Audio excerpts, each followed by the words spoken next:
May lakad na naman pala kami today. Ngayon naman ay sa ano kami, sa Sajmal.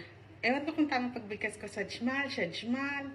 Basta ano yun, yung parang barangay dito sa lugar ng asawa ko. Doon nakatira yung mga hipag ko, doon sila nakapag-asawa. Pupunta kami ngayon. Hinihingal ako, ano. Umakyat baba ako sa hagdan. Tapos, pakita ko lang talaga sa inyo itong rice.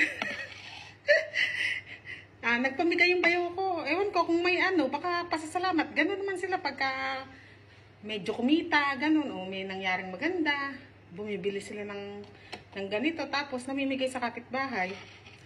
O ganito yung rice. Alang-alang chicken. Mas mura ito. Sabi ng bayo ko, 10,000 lang daw bili niya rito. 12 kilo rin.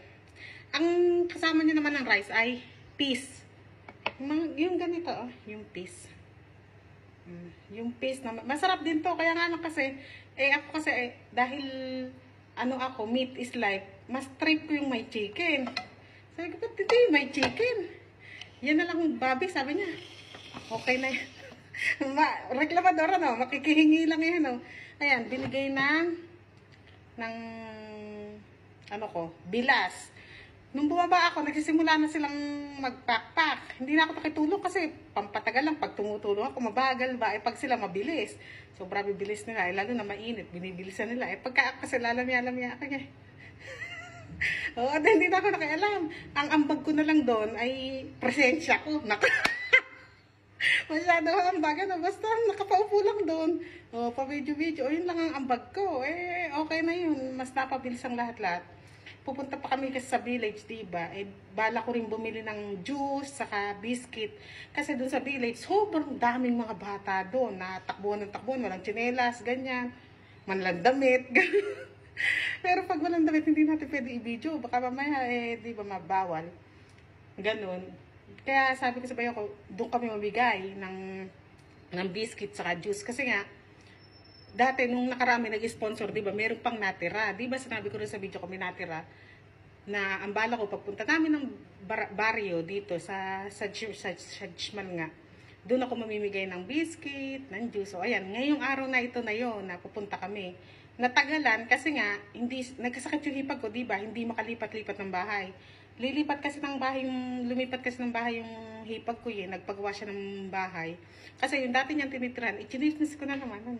Yung dati nilang tinitiran ay bahay ng family house. Namatay na yung mga magulang. Ganun kasi dito. Sa Pakistan, hanggat buhay yung magulang niyan, hanggat maaari sama-sama sila sa bahay kahit may asawa na yung mga lalaki. Yung mga babae, automatic yan. Pag nag-asawa, tsupi sa bahay. Pero pag mga lalaki, hanggat maaari yan, sama-sama sa bahay. Pero pag namatay na yung magulang, naghihiwa-hiwalay na yan. Naghihiwa-hiwalay na. Hindi rin lahat, pero kadalasan sa kanila, pagka doon na sila nagsisimulang maghiwa-hiwalay pagka namatay na yung magulang. O ayun, namatay na yung magulang, mag-aasawa na yung isang lalaki, yung bunso yata. Tapos ayun, kaya kailangan na nilang bumukod. Kaya ayun, nagpagawa na sila ng bahay nila. At doon na nga sila lumipat. Ang dadali namin, regalo ko ay namin na mag-asawa ay maliit na sopa. Maliit lang yun, na sopa.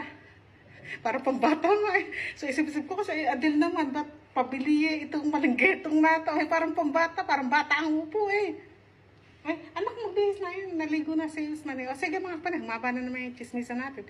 May nakalimutan pa yata akong sabihin. Hayaan mo na pala.